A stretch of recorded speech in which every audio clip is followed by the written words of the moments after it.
With Star Wars Visions Volume 3 just around the corner, what better time to rank and review Volumes 1 and 2. Let's rank some Star Wars anime.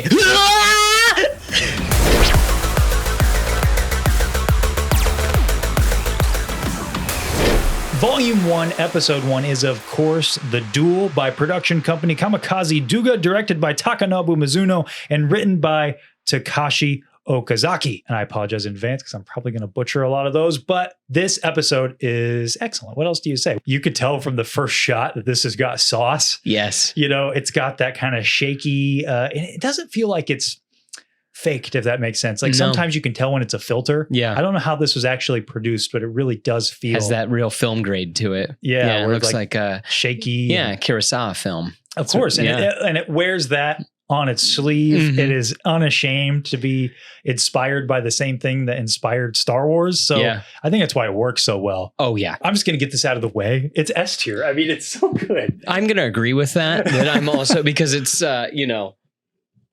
what more? It's the Ronin. My notes just say it's the Ronin. Enough said. Yeah. Like that. Like that's literally it. I mean, when I first watched this, which have you watched these before? This is a first time for me. I'd watched The Duel and the following episode, Tatooine Rhapsody. Yeah, those are the only two episodes I had seen. So this is going to be a first time kind of impressions thing as far as I'm concerned. But you saw these, right? I had seen. So I'd watched season 1 when it all first came out, and I watched season 2 when it all first came out. But that was it. So I'd been pretty removed from these, but as you could see from bits and pieces on the show, I do like the Ronin. I collect Ronin things because it is a very neat story. And gosh, what a way to start Star Wars Visions. I think that they knew they had some heat with this one because I mean, this is just like, if it's all like this, how could anybody not like this? This is amazing. And I'll admit it, I'm a slut for like the black and light with the one color. Yes, dude. And when I like how it's not just the lightsabers. Yeah, it's any lights. Yes, like I love that his little droid, like the under the hat, like you can see the glowing and things like that. That was such a great choice. So something I'm going to talk about with a lot of these is a short film, and because short films are very different. From other forms of media. It's not like a TV show. It's not like a feature film. It's really hard to write a short film. Oh yeah, you have like 17 to 22 minutes to just write your story. And yeah, you're using Star Wars IP, but no one knows your characters. No one knows, like, you have to completely sell your audience on the story, on the setting, on the premise, and you have to do it all within 20 minutes. Yeah. And so some of these really succeed. Some of these don't, I don't think. Yeah. And that is what I am most familiar with as a filmmaker myself, is the short film game. And it's hard. It is so hard. I don't know. I'll be honest that I've ever really been successful. And if I have, I've done it by accident. Yeah. Because it is so hard to get your audience to buy into it. I feel like every time I've written a short film, it turns out to be a 50-minute thing. Yep. And like I said, I feel like the only times I've written one that is good, it's by accident. And good being a relative term. So this sells you on its premise, on its characters from the moment that you start watching it. I buy into the Ronin's character just visually, and it also plays on your expectations from the genre, because now you're making connections to Kurosawa, you're making connections to Star Wars, and you get great moments where he pulls out the red. Yes. And they make a point to say what I thought was initially a cheesy line, where they're like, "Oh, bad guys have red." You know, they don't say that, but something to that effect. They make a point of it, and then the bandit leader, she has her like umbrella lightsaber essentially. Exactly. Yeah. And next thing you know, he blocks and he has the red lightsaber as well. Yeah. And so now you're wondering, oh, is this a bad guy too? He's going around collecting these things, that he's collecting kyber crystals. Just a masterclass in how you get your audience to buy into the premise. Okay. Our audience knows Star Wars. It's all they know. And even if you don't, they set up that one line. That's one line's all you need. Like, oh, bad guys have red, you know? And so then you're like, well, what is this guy? He's not a Jedi. Yeah. Further mystery. And then at the end, perfect visual storytelling. It's not like he says, oh, I'm not a Jedi, but I hunt Sith. No, you just get, it's all you need. That's it. And there's something to the fact that he gives the kid the little crystal at the end. It's like, hey, this is going to ward off evil. Yeah. And then just goes off into the sunset with his droid. I think it's awesome. There isn't a whole lot of memorabilia for Star Wars Visions, but there is for the Ronin. Like they know that they have something on their hands, I think. And we know that the Ronin is getting a sequel. I was just about to say, I'm so excited. So excited. So tune in next week for that. It's going to be so much fun. Yes. So I guess before we move on to the next one, did you have any ranking? Like, how did you decide to rank these? Oh, good call. Because really, the Ronin's S. Like, I mean, like there was no question about it. But but beyond that. First and foremost, if they succeeded at being a short film. Okay. By the end of it, did I buy into it? Mm-hmm. Did I buy the story? Pacing is, you guys know, pacing is huge for me. Was it paced well? And then Star Wars. Yeah. This is Star Wars Visions after all. How well does it kind of embody the Star Wars vibe? And as we get further in, I think it's really interesting what these creators choose to talk about in each one of these stories. Mm-hmm. Like there's a theme. And as far as my research went, these guys were not told, hey, follow these parameters. It was just, here's the Star Wars IP. Yeah. Have fun. I think Lucasfilm kind of was overseeing it a little bit. But there wasn't a prompt, is what I'm saying. It wasn't like a creative writing prompt and then they went off from that. No, but there are similarities between the stories. There are a lot. And that's what I find fascinating. It kind of gets to that core of that elusive Star Wars DNA thing we always talk about. Yeah. So how about you? What was your I went by 3 things. You know, they all start in C and then they can move up and down, you know. But it was, how was the story? How was the animation? And then how well did it use the Star Wars IP? Animation's a good call. I did the same with animation. Because you can get bonus points for just looking pretty because it's a short story. Yeah. So, you know, maybe I'll go back and visit it if it looks pretty. Exactly. I do also want to point out one last thing is I love the little intro to this. The logo, the title card. Yeah. Okay. I love the sound effect. I love the lightsabers hitting each other and then the little. Yeah. I just think it's one of the better ones that it's good. The Star Wars has. So yeah. Next up is Tatooine Rhapsody by Studio Colorido, directed by Taku Kimura and written by Yasumi Arashi. Boy, coming off of the heat. Yeah. That is the Ronin and then going to this one.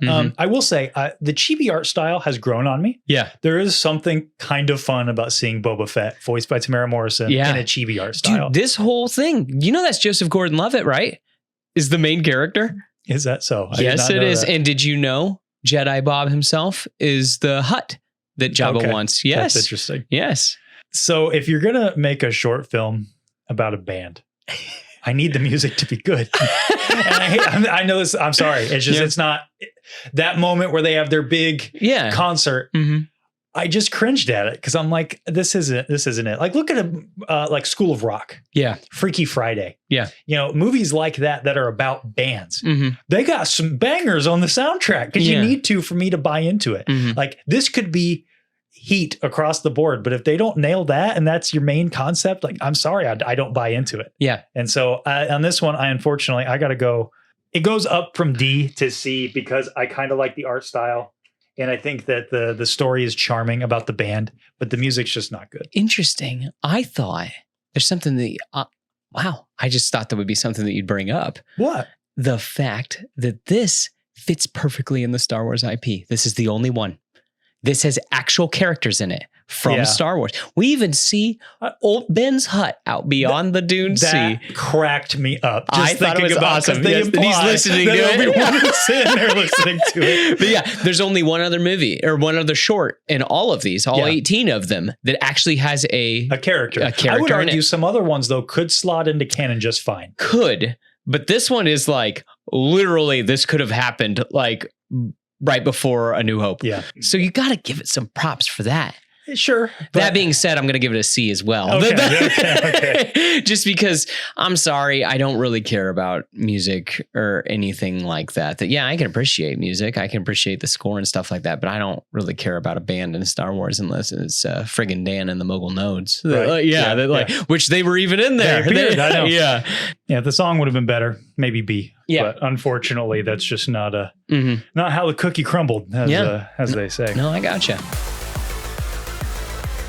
Episode 3 is The Twins by Trigger, directed by Hiroyuki Amaishi, written by Hiromi Wakabayashi. Right away, I loved the art style. Cell shaded can work for me sometimes. It could not work for me sometimes. It really depends on the story they're trying to tell. But they were going for this very light and dark, good versus evil. Really, I thought they condensed Star Wars into this like 20-minute thing. Like you get the Holdo maneuver. Mm-hmm. You get the you get the trying to grab the crystal. Yes. You get the twins aspect. You get Darth Vader. You kind of get Luke. You get a Star Destroyer / Death Star kind of device. Yes. It kind of took like everything and really kind of made it all work. And I liked how it started, where you think you're about to get the bad guy. Oh, this is Darth Vader. No, he's the good guy. And really, really well done.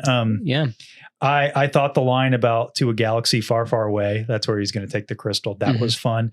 And this made good on what I felt was the promise of Star Wars anime. Yeah. The fact the lightsaber hyperdrive cut a Star Destroyer in half is insane. And it was awesome. So this one is like, this is A tier. I don't think it quite reaches the Ronin does. Yeah. It's A tier. Okay. I just wanted to point out the cast again, because this is Neil Patrick Harris. This is Allison Brie.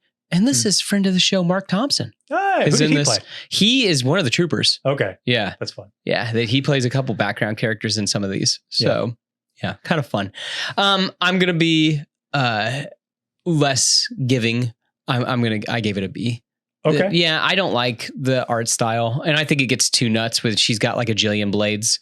Or she's like General Grievous at the end, where I'm like, whatever. She's like Doc Ock, but with lightsabers. And I'm just like, no, I don't like this. And then it just wasn't for me. I wasn't vibing. That was the whole thing. And then I do like that line, but I also I don't like it when anime gets super, super over the top, like cutting the Star Destroyer in half with a lightsaber. Really? That was just like, because this is the only place you could do stuff like that. Yes, that's true. Loose, this is fun. This is the vehicle to do that. And which I think, I wish more things did this, because this kind of feels like just do what you want with the franchise. See, look at it through your lens. We all are looking at Star Wars, but we all view it a different way. Like whether it's like, this isn't comedy, this isn't, trying to poke fun at it. This isn't through the eyes of Lego. This is through this kind of animation. Episode 4 is The Village Bride by Kinema Citrus, directed by Hitoshi Haga, and written by Takahito Unishi. This one surprised me a little bit because when it started, I wasn't sure. I was like, I kind of like the art style. Yeah. Like very traditional. Well, it looks kind of like a Miyazaki film at the start. It does. It does. It kind of has that vibe. Like what I am not well versed in anime, but in my mind's eye, this is what animation. Oh, are you the butterfly guy? Is this an anime? In my mind's eye, it kind of looks like this. Yeah. So, I thought right away, just a charming moment was the lightsaber fake out in the beginning when the old man holds up that device, and then it's just like something that he's using to, whatever he's doing with the plants. I thought it was gutsy to have sort of a dual story going on in a short film. Yeah. But by golly, they made it work. I don't think it's quite as tight as I would like it. Yeah. I still have a couple questions, and I'm like, okay, there are threads left open, but I wonder if a lot of these stories were written as if they could have been backdoor pilots. Sequels. Yeah. Yes. So I don't fault it too much for that, but I did really enjoy the mystery of the planet and the culture that was going on. And then the separatist involvement with like these bandits that had reprogrammed battle droids. Yes. All of that was really cool. The Magina, being the Force. I always like when we get other cultures and kind of what their take on it, their take on the Force. And I thought that was really cool. Ultimately, I really liked it. I don't think it doesn't reach Ronin level to me, just because Ronin is so tight. Yeah. And it really delivers what it set out to deliver. This, I liked it. I liked the characters. I thought it had great pacing, but while I like ambiguity, some things were left a little too open for me. And I thought it could have been just a touch tighter. I'm surprised we only got one of these, that like samurai trope where like the stop and then, and I have to point out, I love the old man's helmet. It looks so cool. It's so simple. It reminds me of Castle Crashers. Yeah. I just, and I like too that he shows up and he's got the sniper rifle at the end and he's helping out and he throws the helmet and it blows up the ships, and that, Matt Wood, I think he does the voice of the battle droids. Okay. He reprised his role. Yes. Yep. He's there doing the battle droids in this, which is awesome. So, but great use of the Star Wars IP. Yes, definitely. I was going to say the ship was really cool because it was like a weird mix between the Falcon and like, right. It almost reminded me of the Outrider. Yes, it did kind of remind me of the Outrider, but overall, I really enjoyed it. I think I must have enjoyed it more than you because you go S? I would put this in S. There's a few. I have a couple S's. I have a little bit tougher time being hard on these because you can really see the effort that went into all of these. Absolutely. As opposed to sometimes when you watch the live action shows, you just go, man, they just showed up for work and that was it. Like this, even if it's not my favorite, like, yeah, I don't like Tatooine Rhapsody very well, but like, my goodness, they still like heart and soul went into that. It's sad that it didn't touch my soul, but you know, out there is somebody that was their favorite episode. And yeah, I'm going to go S. Go S. Yeah, I'm going to go S. I'm A personally. So that's all right.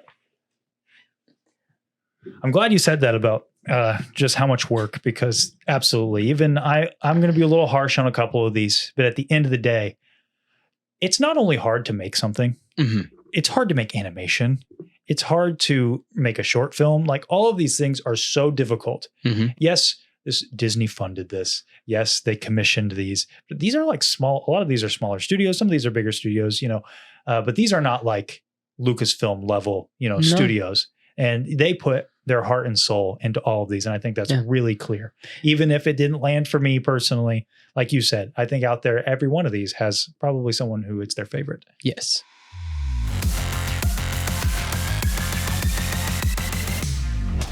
All right. We have Volume 1, Episode 5, soon to get its own series.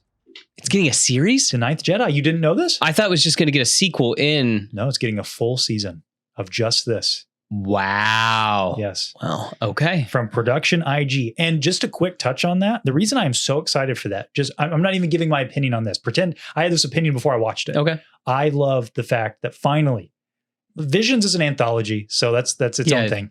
But we are getting a non-canon animation of just a story in the Star Wars universe. Just something. Yeah. More of that, please. All of that. Yeah. Oh my gosh. Like I know a million people have talked about doing legend stories as animation, 2D animation. Yes. Yeah. Yes. So I was over the moon at Celebration when they announced that. I did not realize that this is getting a sequel. Yep. Full season sometime next year. Wild. Yep. Dude, we're going to be eating well next year. I know. It's exciting. Yeah. It's exciting. So this episode, this is kind of my mind's eye of 90s anime. Dude, this looks like Toonami right after school. This looks like Big O or Cowboy Bebop a little bit, or maybe some Vampire Hunter D. Like it kind of had that like look to it. Yeah, a little bit of grain, a little bit. Mm-hmm. So a little bit about like my perspective when it comes to anime.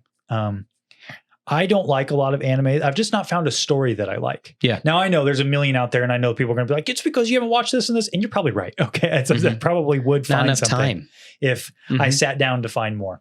Because I like Yu-Gi-Oh, you know, and Pokemon, the first season anyway. But anyway, I have a deep appreciation for the anime art style. I think that when it works, it works. Yeah. Like for a perfect characters video, you were showing me a little bit of that Dragon Ball. Yes. Was it the movie you said? Yes. Cooler's the Revenge of Cooler, Cooler's Revenge. Yeah. And I'm like, man, I dig this art style. It really, it scratches something in the old noodle there. And so this is one of probably the prettiest ones, I thought, just in its style. Oh, yeah.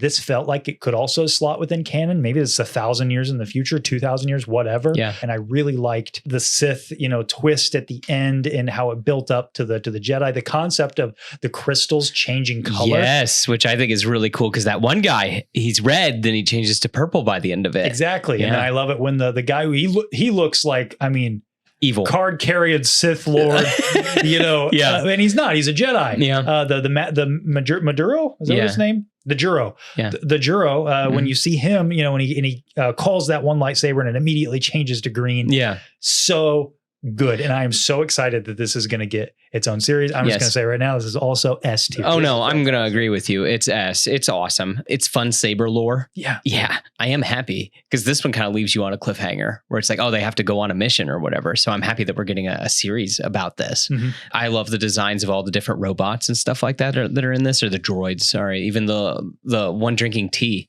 Like, I think that's such an interesting looking droid. Yeah. And did you notice how they were digging for the Kyber? Those were like giant trebuchets. Yes, like slingshots. Yeah. That opening shot. Yeah. Amazing. Mm-hmm. And I was hoping, oh yeah, dude, the chase through the trees. Like, that looked wild too. The animation, dude, I'm pumped, man. Now that, like, I did not know that they were making a series about this, because this heater, like, this is a sleeper, because I feel like people don't talk about this one as much. I hear everybody talk about this one. Well, I don't know. Again, I guess I watched these and then I moved on. I didn't show any. I've showed people the Ronin. That's usually the one that I go, hey, if you ever want to give this a shot, this one's cool.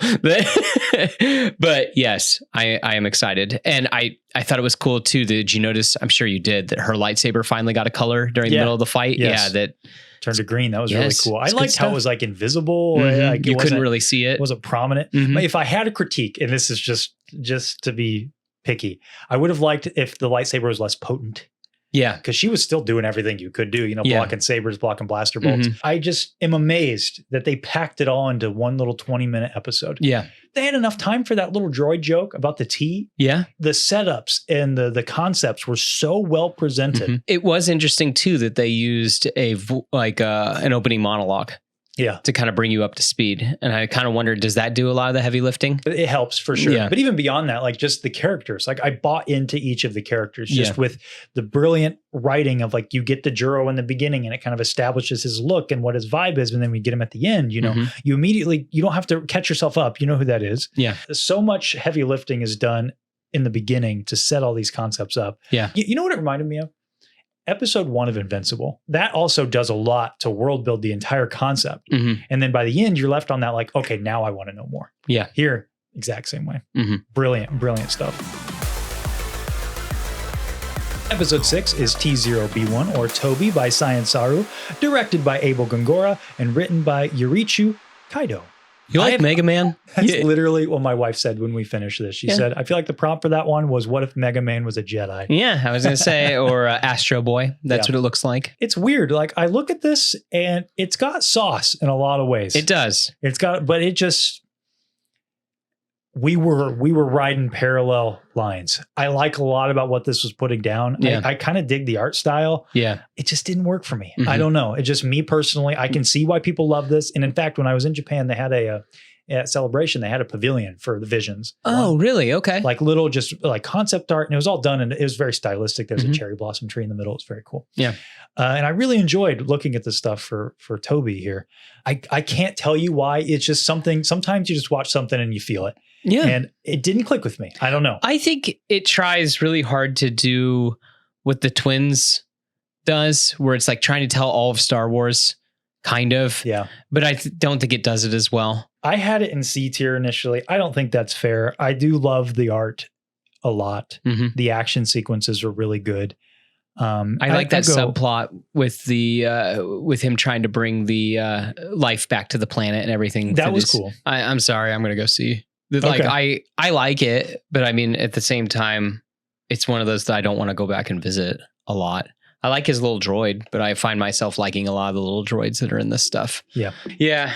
It's a C for me, dog. Next up, we have episode 7, The Elder, by Trigger. Once again, written and directed by Masahiko Atsuka. So this one started, and this also I thought looked a little like Invincible. You know what I thought? We have the Ronin at home.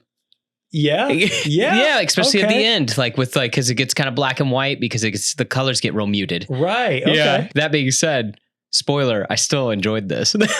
This grew on me. I Yeah. did not think I was going to like it. In fact, in my first couple notes, I was like, yeah, this feels like that joke in Invincible, when Invincible goes up to the artist and he starts talking about all the corners they cut for animation, and then it shows you in real time. Yeah. All like, oh, cut to the eyes, so we don't have to animate the mouth. We'll cut to a wide shot, and there's actually no movement. We'll cut to a lot of that in the first few minutes of this episode. And I'm like, okay, I don't I'm not buying the characters as much. Yeah. But then by the end of it, I really dug the Elder, this like Creepy. Yoda Palpatine character, really eerie. Mm-hmm. I ended up really enjoying this episode, but not as much as the Ronin. I have this one and I have this one in A tier, but I could be convinced on a B tier, I think. I gotcha. A B? You think it could go down to a B? Yeah. Okay. My heart's telling me A because I did end up really enjoying it by the end of it. This is like a low A for me. Gotcha. Yeah. Well, you know who the master is, right? Sounded familiar. I did not. It's David Harbour. Really? Yeah. Okay. Which I think is so fun. So you're on the ball about listing all these all the cast members. Yeah. I remember back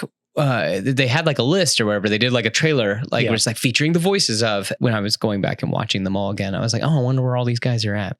Dude, the lightsabers in the rain. Oh, yeah, exactly. It's not on that scene. If it was, anyway.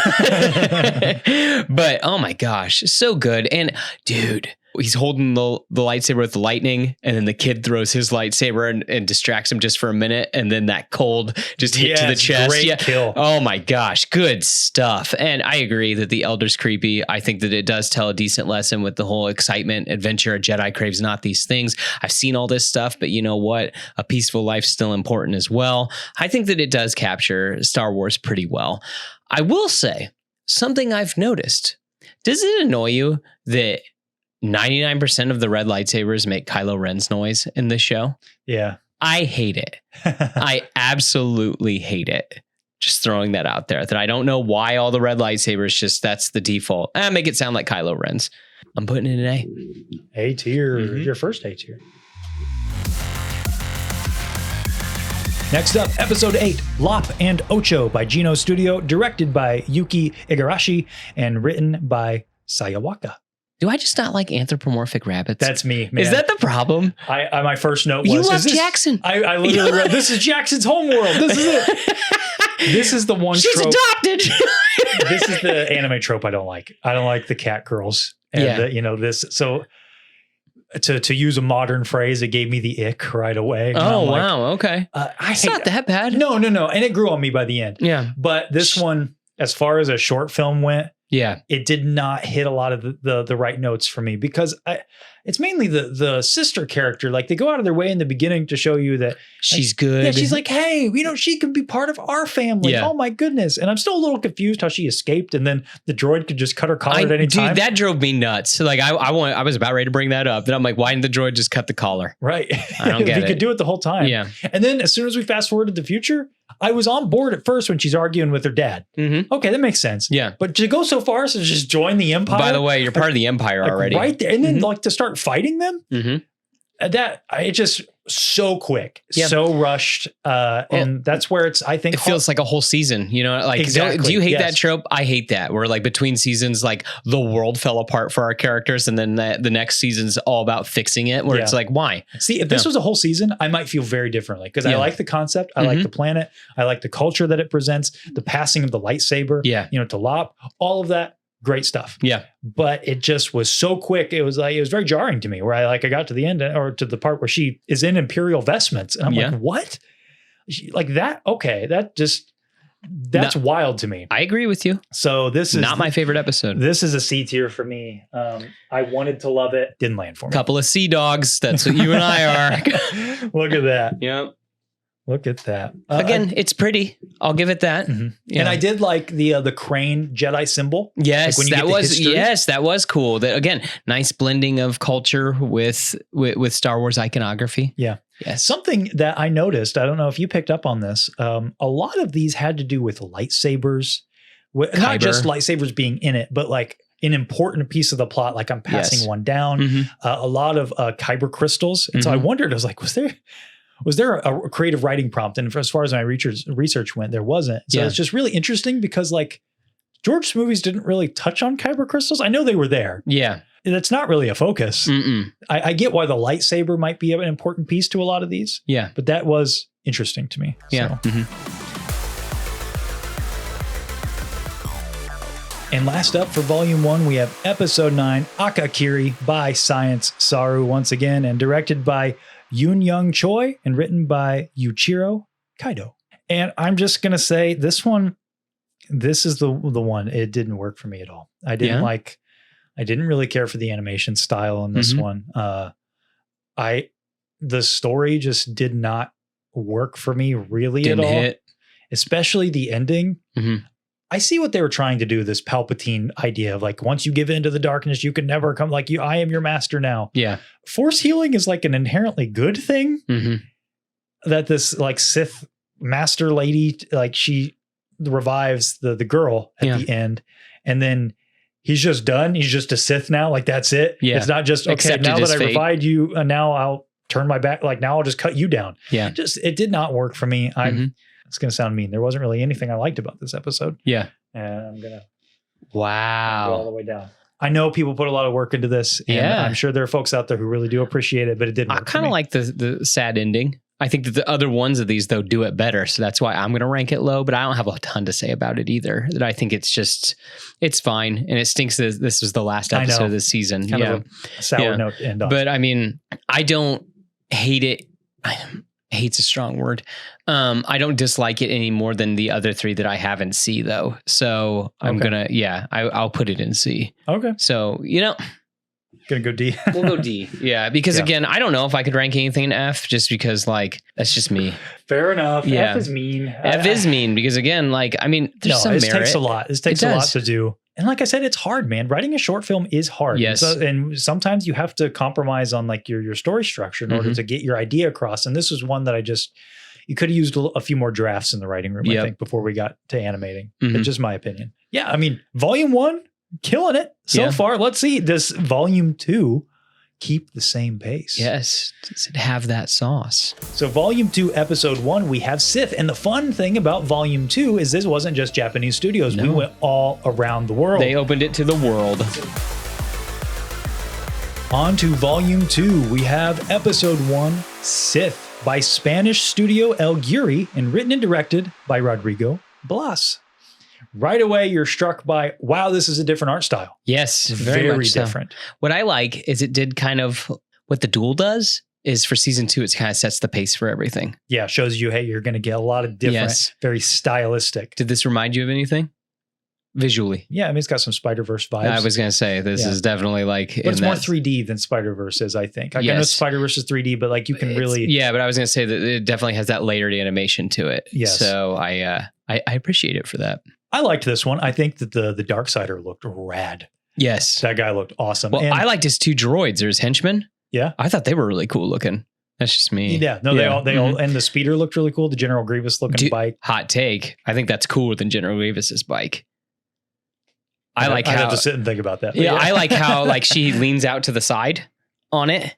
Yeah. I think that's cool to get it to turn and stuff like that because he's mounted to the side of it. So I think it's cool that she like rides it like a motorcycle and she can flip out and shoot a bunch of blasts at things. Yeah. What I really liked about this is how I think another school of thought for short films is to just make everything a metaphor. And so you don't have to worry so much about character building because you're just you're trying to deliver a message in a very creative, stylistic way. Yeah. And I really liked it.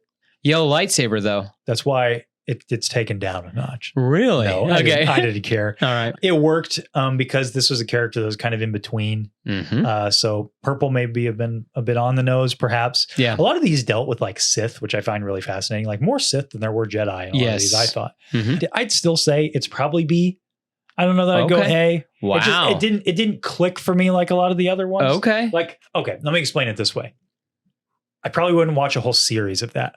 It was great as it's one isolated thing. Yeah, we're not talking about the series. We're talking about short films, and it did its job. It did. And the animation's good too, right? And the droid. Yes, but I prefer the other animation style. Gotcha. But the droid's awesome, right? The droid is cool. Exactly. Yeah. B's cool. There's things I like more. That's all. You're insane. You are insane. It's A. Yeah. It's that's totally right. A. Hey. Yeah. This is like, oh my gosh. It almost might be S. I might have to... It might be S for me. Put it in S. It might be. I'll think about it. But I was going to say that it might be S. I really like this one. I think, again, it's cool that like they start with some heat. That if one of these other ones had started it, I may have not have felt the same way. No, it's good. It's just Like sometimes like it's like Toby. Just This is better than Toby. I'm just saying like there's Oh my something in my gosh, core it's that's just like like Toby. It's I like other stuff better. That's Okay, all. I just all like right. and that's what ranking is, isn't it? It's true, but still, look at us. I'm not taking anything away The from anime it. is making us feel things. There you go. Good stuff. Yeah, we start off again setting the tone. Yeah. We get into Volume 2, Episode 2, Screecher's Reach. And Episode 2, Screecher's Reach by Irish Studio Cartoon Saloon, directed by Paul Young, written by Will Collins and Jason Tamagi. Banger. Here, before we even... Yeah. Yeah. It's so good. This is excellent. It's so good. And I wasn't sure. Yeah. As soon as it opened, I'm like, this is a killer first shot. Yeah. But okay, we got Goonies vibes, Mhm. you know, this band of kids. Yeah. This Skeleton Crew before Skeleton Crew. Yes. You know, what really hammered this home for me, my goodness, the visuals, especially when we enter To the into- witch. She looks crazy. Yes. Just And the weird hash lines and everything. so Oh, yeah. good. Mhm. So good. The music Yes. sets a really, like, it reminded me of Hollow Knight. Mhm. Like just a melancholy, just atmosphere. A lot of these, like, I didn't take note of the music for a lot of these. This one was one that I'm like, man, this is really setting an atmosphere. And then the end was so eerie and bizarre. Oh, yeah. Didn't have a happy ending Well, vibe. did you notice too the crystal? But like she finally shows the pendant. Yeah. That's the Sith symbol. I know. Yeah. And so the whole time you're thinking that it's like, is it a parent? Is it, you know, like a Jedi or something? Yeah. But no, it's like Mhm. something evil. And I love that it doesn't use the word Sith. Mm-mm. It doesn't explicitly tell you. It's left up to your own imagination, but it Yeah. gives you clues through music, Mhm. through the color work. Yeah. But that lady's probably not a good lady. Oh, she ain't nice. And so it And makes look you at her wonder, shit. like, was the witch bad? Maybe. She does have the red lightsaber after Yeah. all. Because I thought it was pretty cold that what was that? What was the girl's name? Adaru, right? Something like that. Yes, I think you're right. And then cuts down the witch. I was Mhm. like, dang. Yeah. Like, you just don't expect that. You know, Yeah. like in a story like this with, She with had a to. kid. But yeah, I know, but you had to do what you had to do. Yep. Mhm. So good. As you said, that opening shot, that quits her job. It's like, we're going to the cave. And I can't agree more with the fact that it's Skeleton Crew before Skeleton Crew. And they're going and chasing a ghost story. You know, they're going and chasing a treasure. Yeah. Yeah. It's the same idea. But yes, that again, the animation gets so crazy with the witch and everything, and the fact that she doesn't have any lines, she just screeches. Scary sounding too. Yes. Really well Yes, done. Screecher's Reach. So Screecher's Reach. there you go. The cinematography in that episode might be my favorite in the entire Volume 1 or Volume 2. Mhm. Shots are amazing. In Yes. fact, it had a shot very similar from one from Skeleton Crew. Like when they're riding out Mhm. to Screecher's Reach, it looked very similar to that shot when they're on Kim's planet. Yes. I'd watch a whole show of that. Yeah. And I don't like horror. And I know it's not horror, but it's like horror adjacent. Yeah. But- It's spooky. I would be curious to see where this kind of takes place in the Star Wars timeline. Like, did she get recruited by like ancient Sith, or is this someone who just dabbles in the dark side? Yeah. Yeah. But again, the Sith pendant makes me think, oh, this has something to do with the Sith Eternal. Yeah. And maybe Yeah. you had to go, you had to kill this rival Sith Yes. to be inducted. Exactly. Just a lot of really sinister sort of implications that you can make Mhm. from that ending. Oh, excellent stuff. Yeah. Excellent stuff. That's good stuff.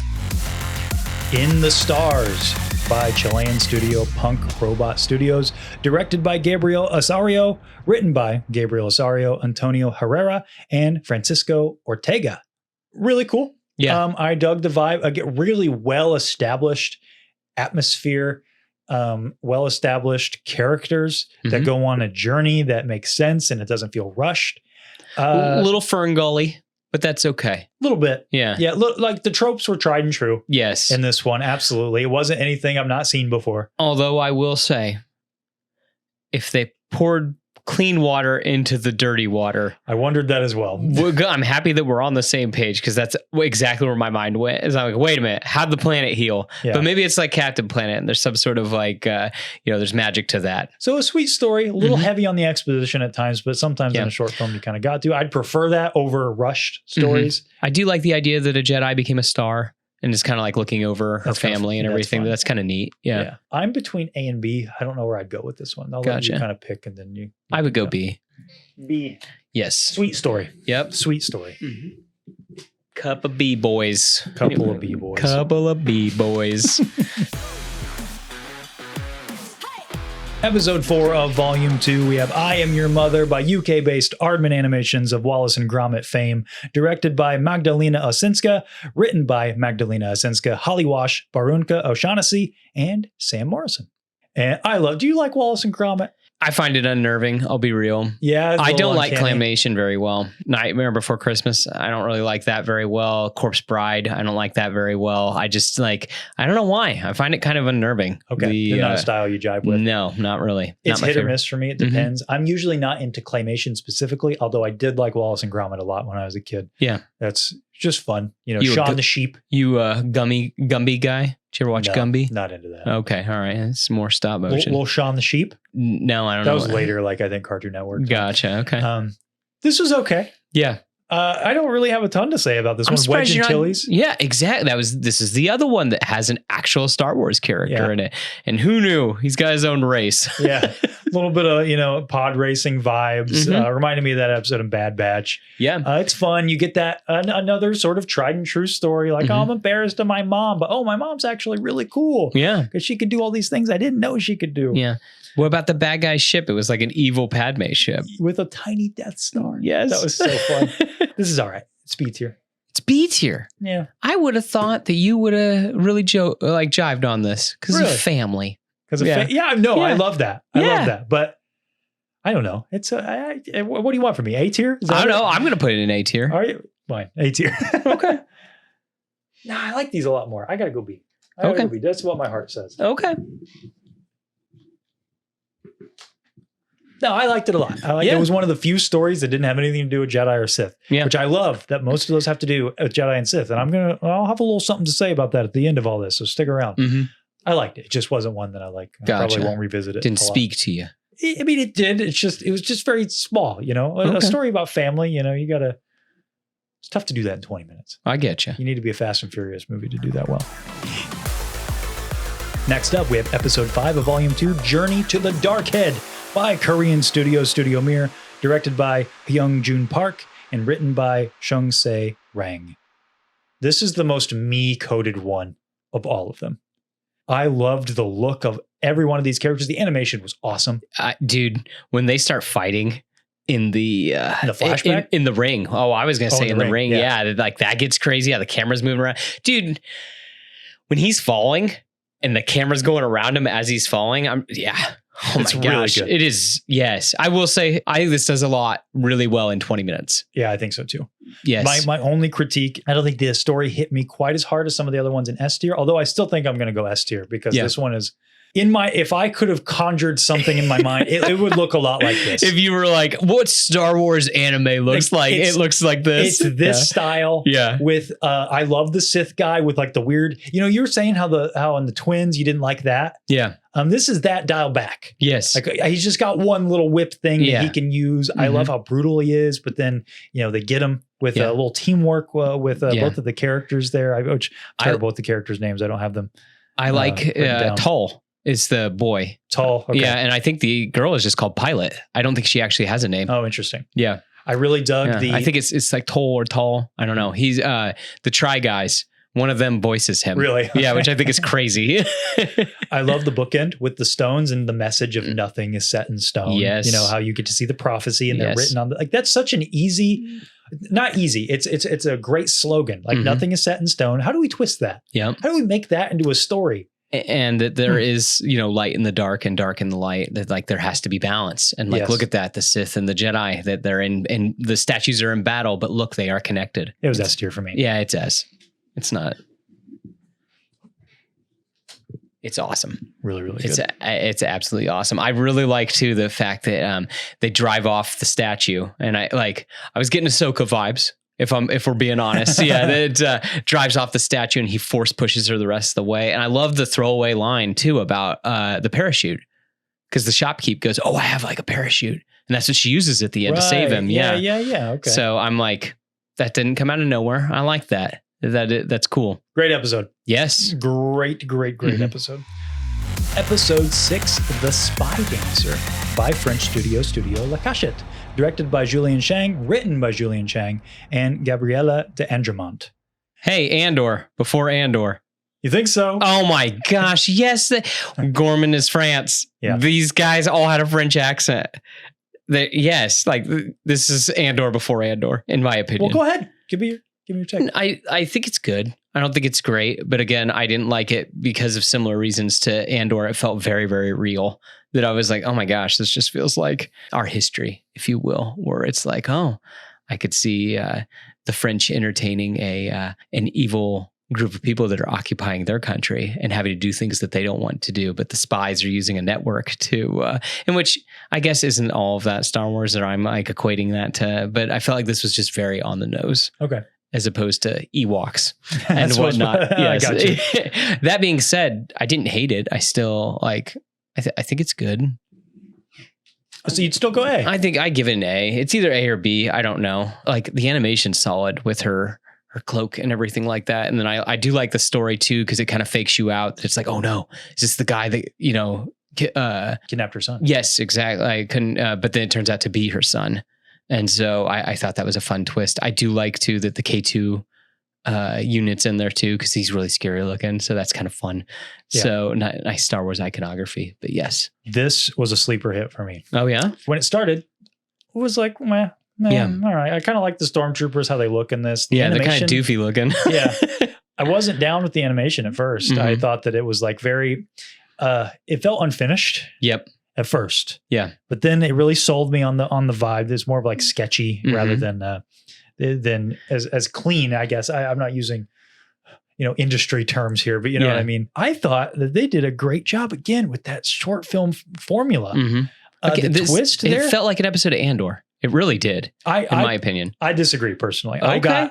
Now the next episode we're going to talk about, maybe some Andor vibes. Okay. But this one, I can see where you're coming from. Yeah. Didn't get that personally. Mm-hmm. Of course, you're right. There is some parallel. Yes. The Empire is the Empire at the end of the day. Oh yeah. And they're going to act like the Empire. Oh yeah. The twist there at the end was so well done. I did not see that coming at all. Mm-hmm. With it being her son. Right. Yeah. Didn't see that coming. I thought where they were going with that was that, this isn't him. It's just some other Imperial officer. It looks like him. I can't just take revenge out on, anybody. Like I'm letting my rage blind me. I was about to kill this random guy. Mm-hmm. I thought that that's where they were going for. And then the fact is like, oh no, shoot, that was her son. Yeah. I thought it was cool with the eye patch, but then he has the matching eye. Okay. Yeah. I thought that was kind of fun. Yeah. Mm-hmm. I didn't catch that. Yeah. So this one was really great. I thought the animation was really well done. The story was well paced. I believed all the characters. Nothing felt rushed. By the end of it, I was like, that was a full story that I just got in 20 minutes. Yeah. So I'm going to cheat a little bit here. Oh. It teeters Look who's that cheating, edge. guys. It teeters that edge. You guys are giving me sass last episode. Look who's that's cheating the benefit now. of not using Tier Maker, because I could stick the magnet where I want to stick the magnet. There you go. I guess that's true. I really like this one. Mm-hmm. Episode 7, Bandits of Golak by Indian Studio 88 Pictures and written and directed by Ishan Shukla. The animation quality really reminded me of like the Clone Wars team had all the time in the world. This is what they make. This is how it would look. Yes, totally. And so I like this one, but I'm going to be real. I just don't like the design of a lot of the stuff because it reminds me too much of our world.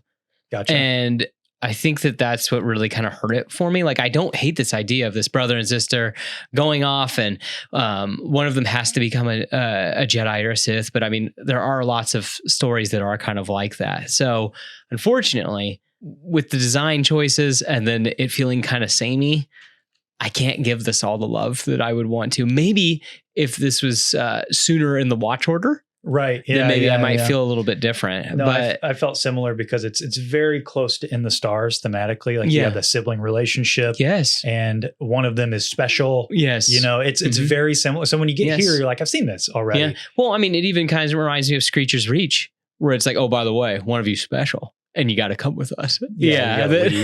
Yes, you got to leave. And again, I love Bollywood. If you haven't gotten a chance, have you seen RRR? No, I haven't. Dude, everybody, it's a fever dream. And I love that movie. But I just don't know if I like the mishmash of it with Star Wars. Gotcha. That's the only thing, like with some of the design elements. Like that Inquisitor is really cool looking. Yeah. But he's the coolest looking thing of all of it, I guess. Ooh, the lightsaber was cool too that the old woman had. Things I liked. I Yeah. loved the look of the Inquisitor. Yeah. He looked awesome. And the Yes. stormtroopers, I don't know what about it, just the texturing of them. Mm-hmm. I thought they looked really, really cool. Yes. I really liked the lightsaber fight at the end. I Yeah. really liked the hidden Jedi temple that you get when she under the moves water. Yes. That was really Yes. cool. Mhm. But I'm with you also where it's like a lot of these, especially volume 2, because we're all over the world. It's Yeah. like a blend of culture and Star Wars, and that's really cool. Yeah. Here we got a lot of the same culture Yeah. in like this in one episode. And so Yeah. I feel like with you, it's like you almost feel like too much were in our world. But at the same Yes. time,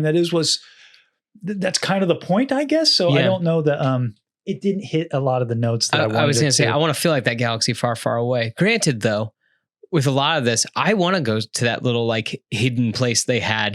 Yeah. With all the See, neon it, like, lights and split stuff in like the that. second half, Yeah. I'm pretty down. Yeah. It's that first half where they're on the train that I Yeah. think is just fine. Yeah. I like a lot of the aliens that we get, like the little Master Sunube cameo in the beginning on the train. I was Yes. like, hey, before he got frozen in amber. Look at I know that guy. Yeah, so this one was okay. Like you said, if this was swapped within the stars, maybe it swapped on my list. Yes. But really, this is C tier for me. I just Yeah. it didn't strike a chord within me. Mhm. And I'm sorry to say that, but at the same time, like I really like the look of that Inquisitor, and that lightsaber fight was pretty cool. Yeah. Yeah. I think I'm going to have to kind of echo you that this one didn't really blow my hair back or anything. That like, unfortunately, it had a lot working against it. But I do like the designs of stuff. It just, I think they took it too far. Gotcha. Yeah. Episode 8, The Pit, by Japanese studio D'Art Stygio. I know I butchered that. I'm sorry. And Lucasfilm, directed by LaAndre Thomas and Justin Ridge, and written by LaAndre Thomas. You read Holes? Literally what I wrote. I wrote Holes, but Star Wars. Yep, literally. Yeah, they just go to a random part in the desert. I Mhm. thought the time lapse was really cool. It was well done. And then climbing out, Dark Knight Rises. We get to the city. Or One Way Out. Yeah, Yeah. tossing him back into the pit. Is messed up. Dark. Is messed up. The other thing, this was like the 10th one about a kyber crystal. Yeah, I know. Like, what is up with this? I know. Why are so many about kyber crystals? Yeah. I didn't hate that. It's just a weird thing that so Yeah. many of these focused on kyber crystals. Even the last one focuses on kyber crystals. Yep. This is one of the darker ones, kind of like Akakiri. Mhm. I thought that this was pretty well done, though. I thought that the story was pretty good. Yeah. The performances were all pretty good. The animation was really good. Mhm. Steve Blum. Played the Stormtrooper. He Is played that the right? Stormtrooper. I only knew that because you told me before the show. Can't take no credit. Still cool. Yeah. So I'd go B tier with this one. Definitely wasn't my favorite. It was Mhm. still well done. I thought it told a nice, complete story. Yeah. Yeah, I just have to leave it in B tier. Yeah. I'm trying to think. I don't know. I'm floating like BC. That like I didn't care for this one as much because again, like it's dark. It's very dark. And again, the whole, hey, everybody's got an inner light, and then what ends up happening to him. Yeah. That's crazy. That's like the opposite of the Star Wars story. He just gets tossed in there. It's really messed up. It is. That's why I said I thought it felt a lot like Andor, Yeah. where we're trying to tell this Kind of more gritty, realistic, yes, very what's gritty, the real result of an story. empire. Yeah. Mm-hmm. Yeah. It's do what must be done. Yep, it's C tier. And the last episode of Volume 2, Episode 9, Au's Song, by South African studio Triggerfish Animation Studios, written and directed by Nadia Darius and Daniel Clark, and additional writing by Julia Smuts Lau. And I want to tell a quick anecdote about this. Okay. So I watched all of these over the last few days, and this last one was the only one I hadn't watched yet. Mm-hmm. My daughter and I have a routine, got our routine done, and we don't watch a whole lot of TV together, but I was like, well, it's 20 minutes. I'm going to watch this real quick. And she usually doesn't care. If something's on, we watch TV as a family, and half the time she's like, whatever, I'm going to go play with my stuff. Yeah. And she doesn't care. My daughter is a year and a half. She sat with me and was glued to this. Yeah. And at the end of it, there's that song. It's just vocalization, right? I don't really know how to describe. I'll just tell you my point of view. I'm sitting there, the credits start rolling. I'm typing notes on my phone, and I just hear her start to sing along with this. And she's trying to mimic the melody of what she hears. But I'm hearing something in her voice.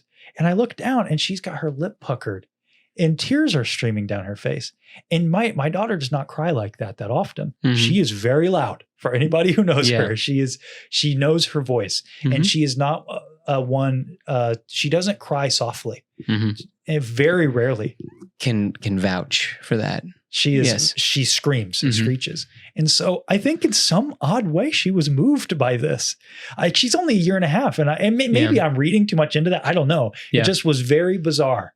Like she started to sing this song with the character, and like she was mesmerized by this whole thing. She was really watching, and then just puckering her lip. It was so sad. Dang near made me tear up. Yeah. And I'm like, did you like that? And she just was kind of pointing at the screen, just with like that. And I'm like, huh.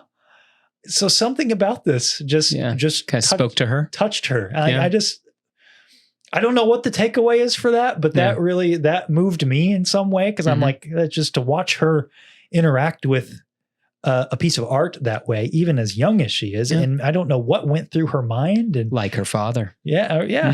So really cool experience. And I'll probably think about that a lot with Visions, and just cause she hasn't watched any of the Star Wars stuff, maybe a couple Clone Wars episodes that I've had on. Yeah. But just how moved she seemed to be with this. And to speak about the actual content of the episode, I thought, again, more Kyber, and that pushed me off a little bit. That's the start. Kind of almost like another claymation kind of style. Yeah. It's got that like felt animation type vibe to it. So what's your take on this one? I didn't care for it.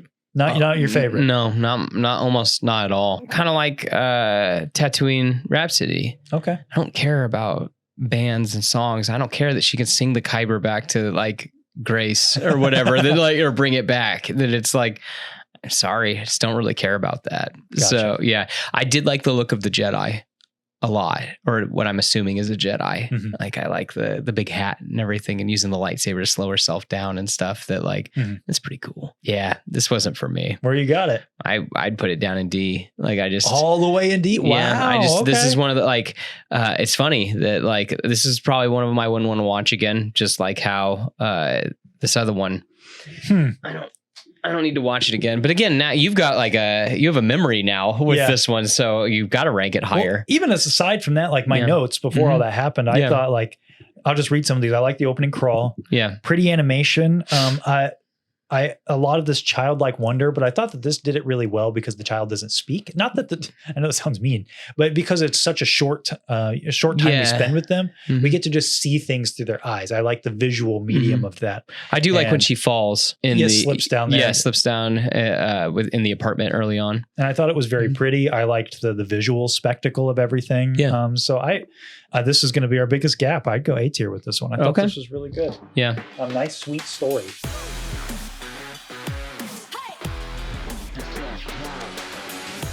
The point I want to end with you guys on, and the last thing I want to chat about, an interesting observation. You know, we talk a lot about Star Wars DNA on this show and what that means. And sometimes that gets into maybe why you don't like Andor, or maybe why I really like Ahsoka, or why I appreciate Kenobi, while I can look past its flaws and things like that. Because to me, in my opinion, those stories get at the heart about what Star Wars is. Just taking the assumption that each of these studios were just handed Star Wars and said, hey, keys to the kingdom. Do what you want. And a lot of these, what do they talk about? Family, fantasy, good versus evil, light versus dark. Balance, though, at the same time. Balance. It's those tentpole ideas. And that's what all these creators walked away with. Yeah, you got a couple that went a little more in that Andor direction. That's okay. Yeah. That's okay. We can deviate. But at the core, that burning hot red center of Star Wars, what is it? It's family. And going on a journey, and light and dark, and what light and dark means, and growing what up, teach you. I love that. I think that's kind of the cool lesson you can walk away with about watching these. Is like you can get that Star Wars isn't just the lore and making sure the canon is right.